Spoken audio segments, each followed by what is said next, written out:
रहा था कि कोई भी प्रचारक या कोई भी जब कोई भी अगर वचन बताता है और उसका मतलब बताता है कि उसका मतलब ये है, तो उसके वजह क्या है और उसका रीजन क्या है जानना बहुत जरूरी है। जैसे कि मैंने काफी प्रचारकों को सुना है कि जब वो मार्ता मरिया वाली बात आती है, यीशु मसीह कहते हैं मार्ता मार्ता तुम काफी सारे कामों में व्यस्त हो, मगर एक ही चीज जरूरी है, वो मेरी मेरी मेरी मरियम मरियम ने उसका उसको पा लिया। अभी यहां पर ये मार्ता मार्ता और यीशु मसीह ने जो कहा है उसके ऊपर इतने प्रचार हुए हैं जैसे कि यीशु मसीह बहुत ही क्रोधित है। क्या यीशु मसीह क्रोधित थे वहां पर? तुमने किस तरह उन वचनों को पढ़ा है?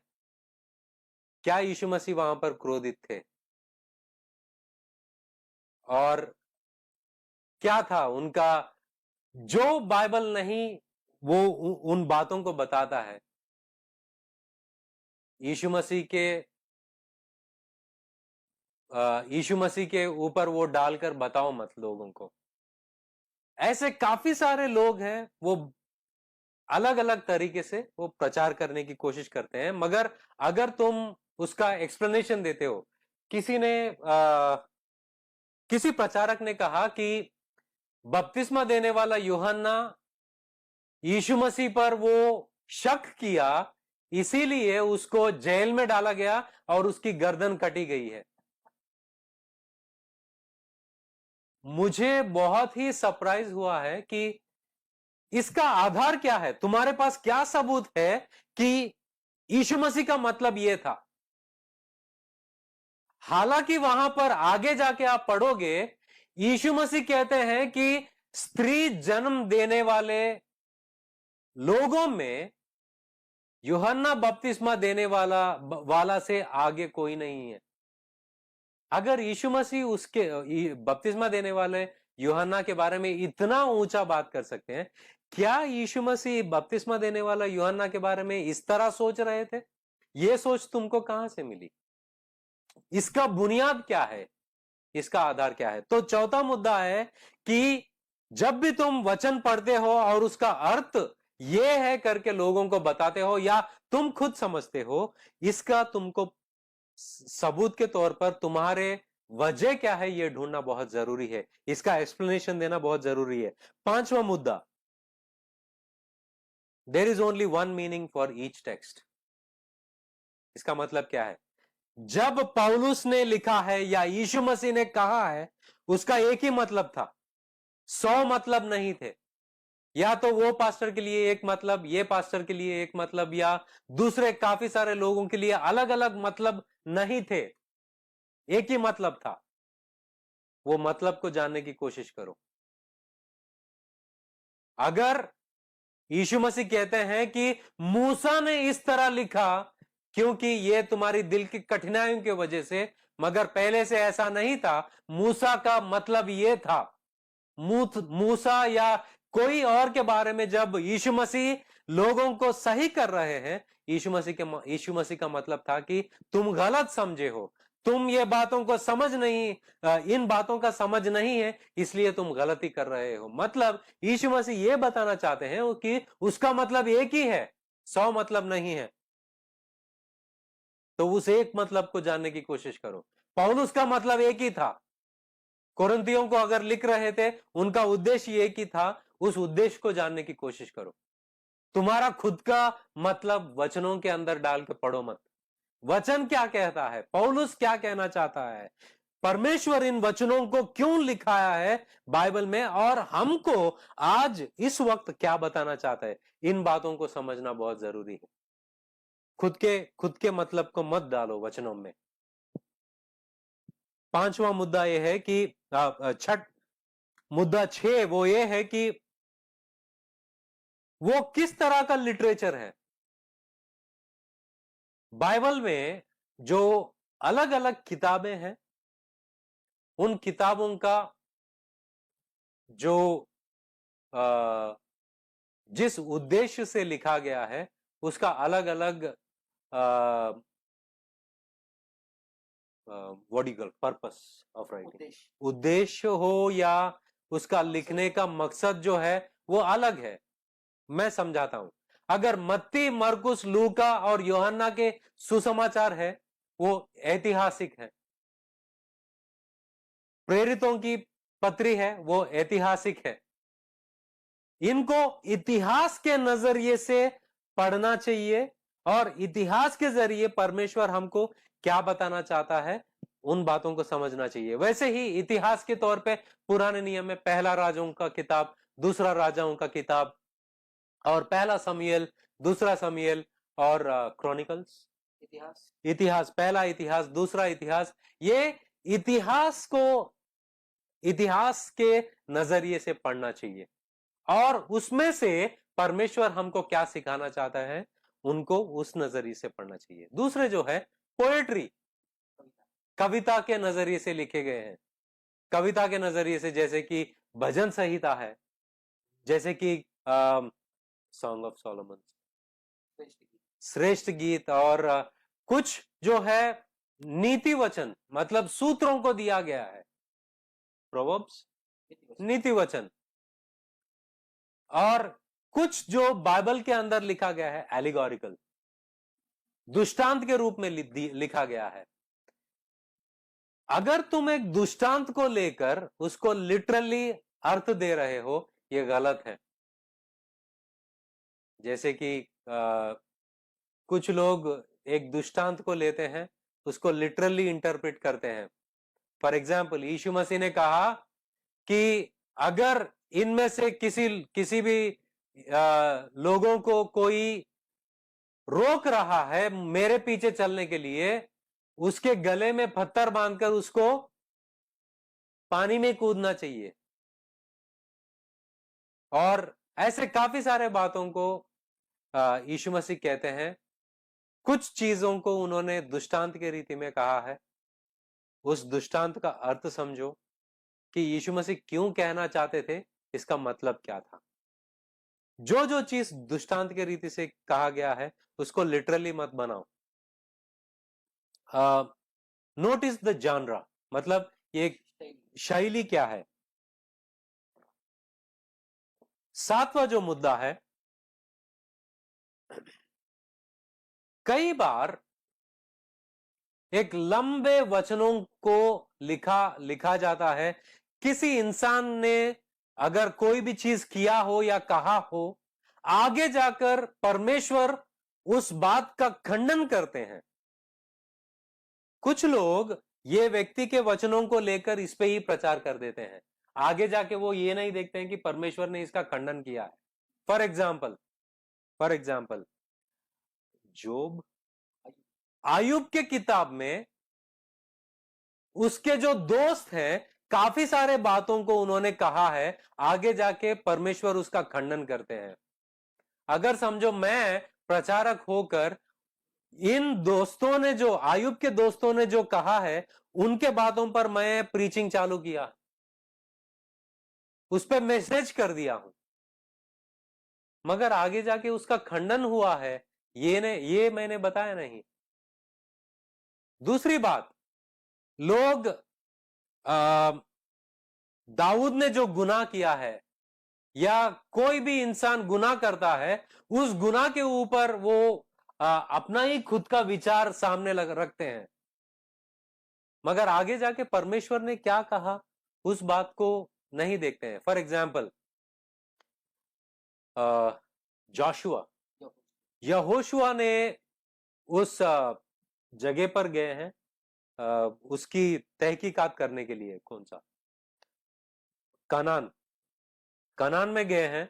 वहां पर एक स्त्री जो है, जो वेश्या थी, उसने झूठ बात कहा और झूठ बात कहा कि वो लोग यहां पर नहीं आए थे और वो लोग कहीं और से निकल गए। कुछ भी उसने झूठ बात बताया उन लोगों को और परमेश्वर के लोगों को छुपाया है। क्या मैं इसके आधारित पर यह प्रचार कर सकता हूं कि झूठ बोल सकते हो तुम? आगे जाके मूसा के नियम में लिखा है कि thou shalt not lie। समझ रहे हैं बात आप? परमेश्वर जो खंडन करता है और एक स्पेसिफिक केस होता है, उसको आगे जाके खंडन होती है उसका। इन बातों को समझना बहुत जरूरी है। वेदर वचन इसकी तरफदारी करता है या खंडन करता है, इन बातों को ध्यान में रखना बहुत जरूरी है।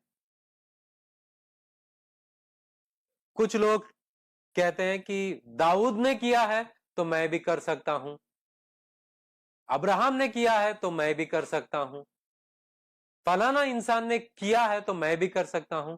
मगर आपने देखा नहीं कि परमेश्वर उसका खंडन किए हैं और उसका जो what do you call that judgement, परमेश्वर ने न्याय किया है, वो न्याय को तुमने देखा नहीं।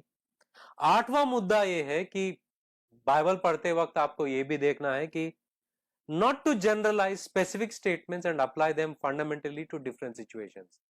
अगर एक रिमोट इश्यू है, मतलब एक ऐसा चीज है जहां पर परमेश्वर ने वहां पर अलाउ किया है सिर्फ उस विषय में, मगर साधारण तौर पर उसका खंडन किया है, आप वो स्पेसिफिक चीज में जो हुआ है उसको जनरलाइज मत करना। फॉर एग्जाम्पल, कुछ लोग ऐसे स्टेटमेंट्स लेते हैं कि यीशु मसीह ने फरीसी लोगों के खिलाफ में, सदुकी लोगों के खिलाफ में जो उस वक्त यीशु मसीह ने कहा है, उनका जो खंडन किया है, लोग पासबान लोग क्या करते हैं कि उन वचनों को लेकर बिलीवर्स के ऊपर डाल देते हैं। आपको यह समझना है कि क्या वो सादुसी और फारसी लोगों के तरह ही है ये विश्वासी भी? क्या उन्हीं के दर्जे में है और उन लोग जो किया है वैसे ही ये भी कर रहे हैं? तभी ये वचन जो है उनको लागू होता है। फॉर एग्जाम्पल, एक एग्जाम्पल मैं देता हूं कि एक एग्जाम्पल ऐसा है कि कुछ लोग एक पासबान के पास आते हैं कि पास्टर से कहते हैं कि मुझे ये बीमारी है, मुझे चंगाई चाहिए, इस बात के लिए मुझे चंगाई चाहिए। क्योंकि वो पासबान जो है चंगाई में विश्वास नहीं करता या परमेश्वर चंगाई देता है इस बात में विश्वास नहीं करता है, तो उसने क्या किया कि मत्ती के सुसमाचार 16 अध्याय 4 वचन को कोट किया। क्या? मत्ती के सुसमाचार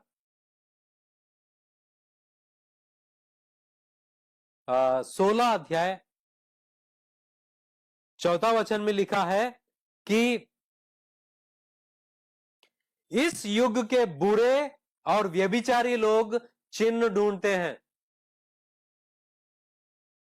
इनको क्या चाहिए था? चंगाई चाहिए था, चिन्ह चाहिए था। मगर यीशु मसीह किस कॉन्टेक्स्ट में किन लोगों को बता रहे हैं? क्या उसको आप जनरलाइज कर सकते हो? इनको ये तकलीफ में है, इनको जरूरत में है, तो इनके लिए तुम प्रार्थना करना चाहिए और विश्वास करना चाहिए कि परमेश्वर चंगाई दे सकते हैं। मगर तुमने क्या किया? इस वचन को कोट किया है जो एक संदर्भ में दिया गया है, उन लोगों के लिए दिया गया है जो फारसी लोगों के लिए दिया गया। अगर तुम इसको जनरलाइज करते हो, वो गलती कर रहे हो। बात समझ में आ रही है? एलिया समझो एक काम को किया है, एक बार उसने कुछ किया होगा, अगर तुम उसको जनरलाइज करते हो तो वो भी गलती होगी। तो जनरलाइजेशंस मतलब साधारण रीति से जो एक वक्त पर हुआ है उसको जब आप सारे बातों में लागू करने की कोशिश कर रहे हो, आपको यह देखना है कि हर एक जो सिचुएशन है क्या उसी तरह है? क्या इसको जनरलाइज मतलब साधारण रीति से एक सूत्र को बना सकते हो आप इस विषय से। ओके, आगे हम देखते हैं कि और क्या चीजों को आपको ध्यान में रखना है। बिग पिक्चर, बिग पिक्चर क्या है, मतलब इस पूरा पूरा बाइबल का उद्देश्य क्या है, इस उद्देश्य को दिमाग में रखते हुए आपको वचन पढ़ना है। जैसे कि बाइबल जो है, जैसे कि मैंने कहा है कि ऐतिहासिक किताब है, इतिहास में लिखा गया है, और वो इतिहास में हर एक किताब लिखा गया है। तो what did the author want the original readers to understand by this statement? मतलब जो किताब लिख रहा था, चाहे वो पौलुस हो, पतरस हो, याकूब हो, या भजन संहिता जिसने लिखा है, या दाऊद हो, या मूसा हो, या जोशुआ, यहोशुआ हो, यशया हो, या कोई भी हो, ये जो वचन लिख रहे हैं, ये वचन क्यों लिख रहे हैं, और इस वचन के जरिए ये क्या चाहते थे कि जब ये वचन मेरे सुनने वाले पढ़ेंगे, वो इस बातों को समझना चाहिए, किन बातों को समझाने की कोशिश कर रहे हैं, ये बात को ध्यान में रखना बहुत जरूरी है। पहले जो पढ़ने वाले थे, यशायाह जब लिख रहे थे और जिनको ये किताब दी गई है, वो जो पहले पढ़ रहे थे, उनके लिए ये क्या मायने रखता है और इसका अर्थ क्या है, ये जानना बहुत जरूरी है। फॉर एग्जाम्पल, अगर आप बाइबल पढ़ रहे हो, दाऊद और गोलायत के बीच में जो हो रहा था, दाऊद ने 5 पत्थर चुनी है, ये बात तो हम सब जानते हैं। ये 5 पत्थर पर कितने लोगों ने कितने सारे भाषण दिए होंगे। ये 5 पत्थर क्या है? 5 पत्थर जो है, पत्थर नंबर 1 ये है, पत्थर नंबर 2 ये है, पत्थर नंबर 3, पत्थर नंबर 4, 5 पत्थर का मतलब ये है। लोग ने सुना और कहा कितना गहरा वचन है। अभी मैं साधारण सवाल पूछूंगा कि ये किताब पढ़ने वाले जो थे, उन लोग ने क्या समझा ये 5 पत्थर का मतलब? उनके लिए ये सिर्फ 5 पत्थर ही थे, ज्यादा कुछ नहीं था। तो ज्यादा कुछ और ही अर्थ मत निकालो। 5 पत्थर, 5 पत्थर थे बस। इसका डीप मीनिंग कुछ नहीं है, क्योंकि जब लिख रहे थे 5 पत्थर उन्होंने चुना, उसका मतलब 5 पत्थर ही, ज्यादा नहीं कम नहीं। इसका कुछ और ही मतलब मत निकालो। जो पहले पढ़ रहे थे उनके लिए क्या मतलब था, वो वही था। ये बिग पिक्चर है नंबर 1। बिग पिक्चर नंबर 2 वो ये है कि जब ये किताब जिसके लिए लिखा गया है, ये जो पत्री जिसके लिए लिखा गया है, उनका प्रत्युत्तर क्या होना चाहिए था? What they were expecting them to react। चाहे पौलुस हो, जब पौलुस लिख रहे थे, पौलुस जो लिखा है, उनका वो क्या चाहते थे, ये पत्र पढ़ने के बाद में उनका प्रत्युत्तर क्या होना चाहिए? आज जो वही वचनों को बताकर क्या प्रत्युत्तर आपसे मांगा जा रहा है? क्या ये प्रत्युत्तर या उनका प्रत्युत्तर क्या मेल खाता है या नहीं? इसको ध्यान में रखना बहुत जरूरी है। प्रत्युत्तर, रेस्पॉन्स, रिएक्शन, रिएक्शन क्या एक्सपेक्ट कर रहे थे जो लिख रहे थे? उन लोगों को पहला चीज, बिग पिक्चर क्या है, क्या समझाना चाहते हैं, समझने के बाद में वो लोग, उन लोगों का प्रत्युत्तर क्या होना चाहिए, इन इन सारे बातों को ध्यान में रखना बहुत जरूरी है। आगे जाकर हम देखते हैं कि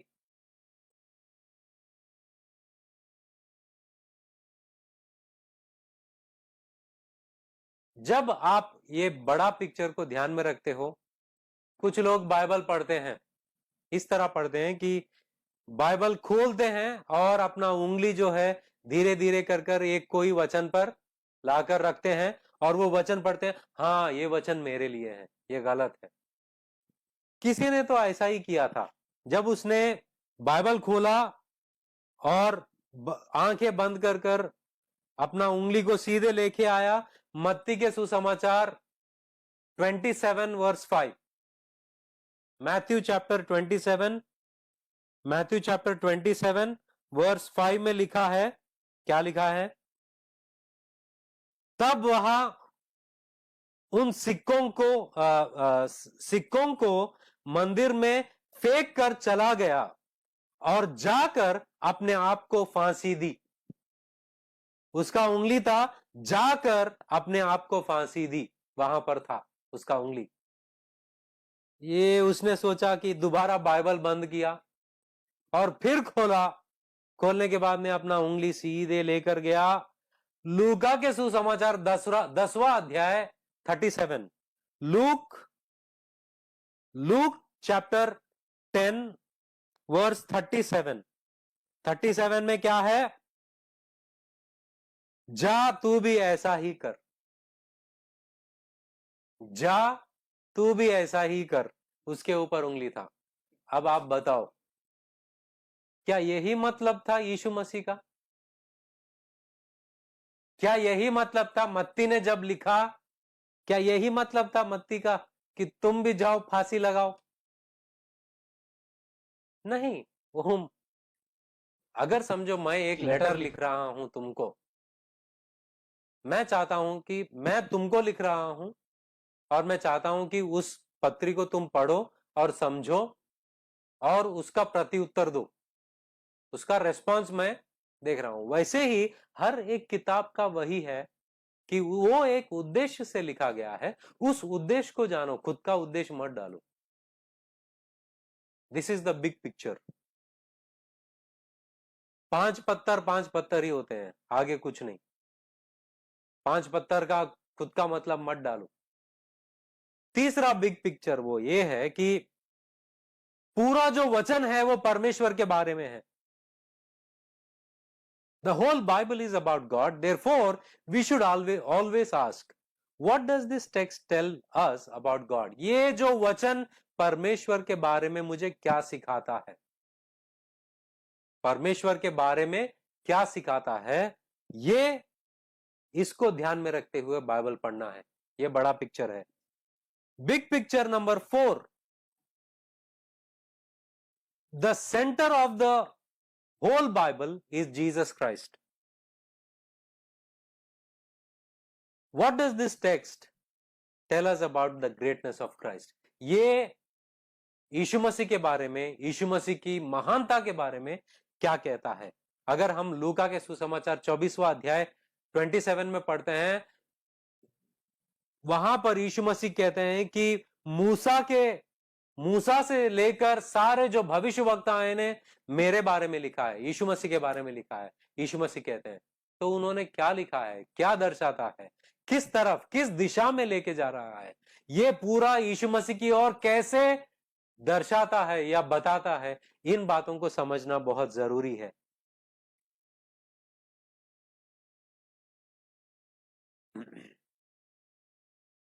बिग पिक्चर 5, यहां पर जैसे कि मैंने बताया है कि इतिहास को समझना बहुत जरूरी है। बाइबल जिस कल्चर में लिखी गई है, कल्चर समुदाय में लिखी गई है, उनके संप्रदाय, क्या कहते हैं, कल्चर समुदाय में जिनको लिखा गया है उनका कल्चर समझना बहुत जरूरी है। कभी कभार इन कल्चर को समझने में भी वचन को हमको अच्छी तरीके से समझने की संस्कृति, यहूदी लोगों की संस्कृति, उनका संप्रदाय क्या था, उसको समझना जरूरी है। मैं एक उदाहरण देता हूं। हम सब जानते हैं कि यीशु मसीह सूली पर चढ़ने से पहले फसह को मनाते हैं। फसह को मनाते हैं, उस फसह मनाने की रात को यीशु मसीह क्या करते हैं कि सबके पैर धोते हैं। आपने ये पढ़ा होगा, सबके पैर धोते हैं। अगर आप बाइबल को और उस जमाने की संस्कृति या संप्रदाय या किसी कुछ भी कहते हो, या उन लोगों के चाल चलन को समझने की कोशिश करते हो, बाइबल को समझने के लिए मदद करता है। उन दिनों में ऐसा हुआ करता था, उन दिनों में कंक्रीट रोड नहीं था, सब मिट्टी के रोड थे। जो अमीर यहूदी लोग होते थे वो एक सेवक को रखते थे। जब ये एक घर से दूसरे घर जाते हैं, उनके पैर सब पैर पर धूल जमा हो जाता था। तो ये सेवक क्या करता था कि जब वो घर के अंदर प्रवेश करने से पहले ये सेवक अपने कमर पर वो कपड़ा बांधकर बैठकर उनके पैरों को धोता था, तब वो घर के अंदर प्रवेश करते थे। और माना जाता था कि यहूदी के लोगों में अगर कोई नीचा काम है, एक दास का काम, वो ये है। जब हम ये बात को समझेंगे और संदर्भ को समझेंगे, अगर यूहन्ना की पत्री में आप ये संदर्भ को पढ़ोगे और ये संदर्भ को लूका के सुसमाचार में यही बात को वहां पर लूका के सुसमाचार में अगर आप पढ़ते हो और उसका मेल मिलाप करते हो, वहां पर लोग झगड़ा कर रहे थे कि यीशु मसीह के जाने के बाद में कौन लीडर बनेगा। तो यीशु मसीह सिखाते हैं कि अगर तुम मुख्य बनना चाहते हो, दास बनना सीखो।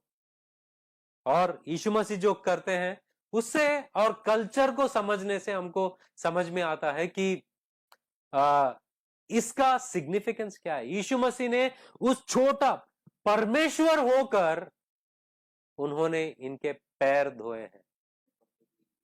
तो मैं ये बता रहा था कि कल्चर को समझना बहुत जरूरी है। कल्चर मतलब जो यहूदी लोगों के तौर तरीके हैं, वैसे ही यहूदी लोगों की ही नहीं, बाइबल जहां जहां लिखी गई है उस जमाने के कल्चर के बारे में और उन लोगों के बारे में जानना भी बहुत जरूरी है, ताकि हम वचन को सही ढंग से समझ सके।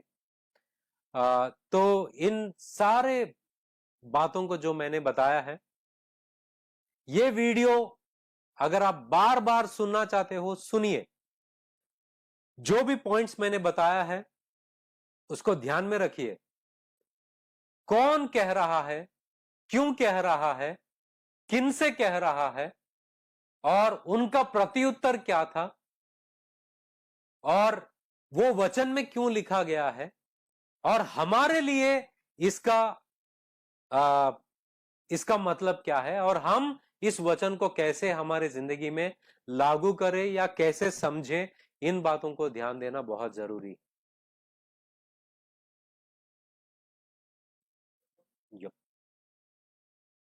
Do you want to add something? You can add if you want. Conclude or. Okay, so मेरे प्रिय भाई बहनों, आज जो है एक बहुत ही इम्पोर्टेंट सेशन है हमारा, और जैसे अनएक्सपेक्टेड वे में आज जो है इंटरनेट का इशू हो गया, क्योंकि इतने टाइम से जो है हमारा इंटरनेट का इशू नहीं होता था। बट एनीवेज, किसी भी हालत में और पूरी मेहनत कर हमने इस टॉपिक को प्रेजेंट किया है। एटलीस्ट आप ऑडियो को सुन पा रहे थे। हमने पूरा कोशिश किया है कि ऑडियो जो है आप तक पहुंच पाए। अगर आप वीडियो को देख भी नहीं पा रहे तो कोई बात नहीं, क्योंकि वीडियो में विजुअल्स कुछ नहीं है। वीडियो में एक चीज आप मिस कर सकते हो कि प्रोफेसर पीटर अकबर का वो हैंडसम सा लुक और मुझे देखना मिस कर सकते हैं। But yes, audio was good. तो मैं रिक्वेस्ट करूंगा कि अगर आप पूरी तरह डिस्ट्रैक्ट हो गए हैं, वीडियो बंद हो रहा है, चालू हो रहा है, तो जब ये लाइव स्ट्रीम एंड हो जाएगा, फिर से शुरू से लेकर एंड तक आप अपना ईयरफोन लगाकर मोबाइल साइड में रखकर बस सुनिए। सुनना भी काफी है और उसमें से हो सकता है। तो with this I think we come to a conclusion. एक समाप्ति पर पहुंच रहे हैं हमारे सच्चाई का सामना सीजन 2 बोल सकता हूं, 2019 में जो हमने एपिसोड शुरू की है।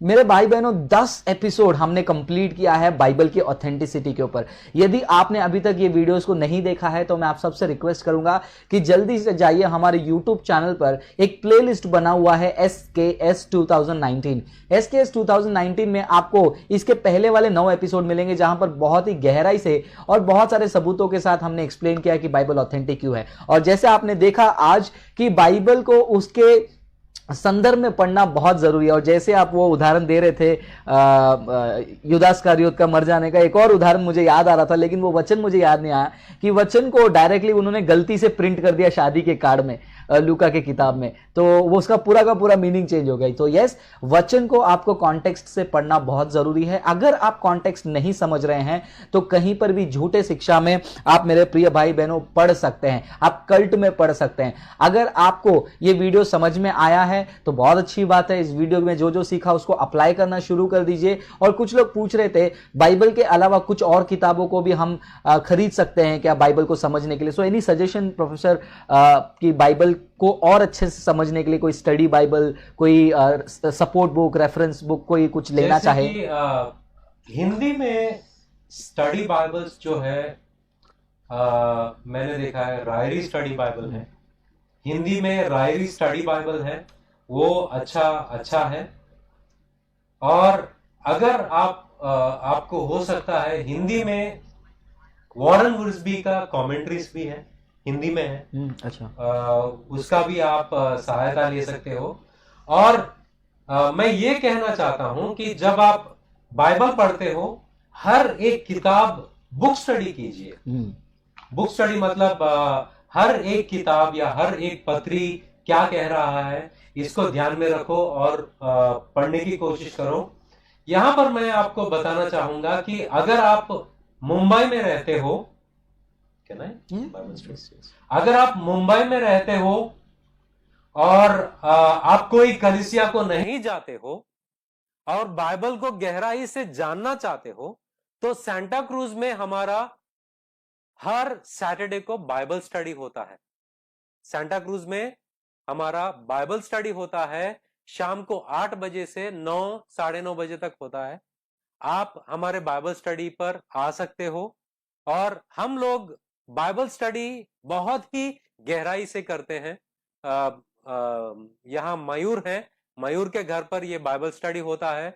तो आप अगर आपको एड्रेस चाहिए और कुछ भी चाहिए आप फ्रांसिस या किसी को भी कांटेक्ट कर सकते हो, वो आपको एड्रेस भेज देंगे। आप ये बाइबल स्टडी को आ सकते हैं और परमेश्वर के वचन को गहराई से जान सकते हैं।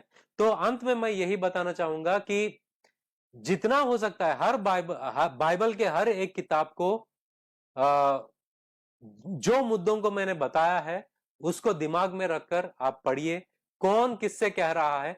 एक एक जगह पर यीशु मसीह के बातों को बताने से पहले वहां पर उद्देश्य दिया जाता है। यीशु मसीह ने इन बातों को इसलिए कहा क्योंकि वहां पर उनका उद्देश्य दिया जाता है। जब आप सुसमाचार पढ़ते हो वहां पर यीशु मसीह का उद्देश्य दिया जाता है और वहां पर दृष्टांत दिए जाते हैं। उन बातों को भी आपको ध्यान से पढ़ना बहुत जरूरी है।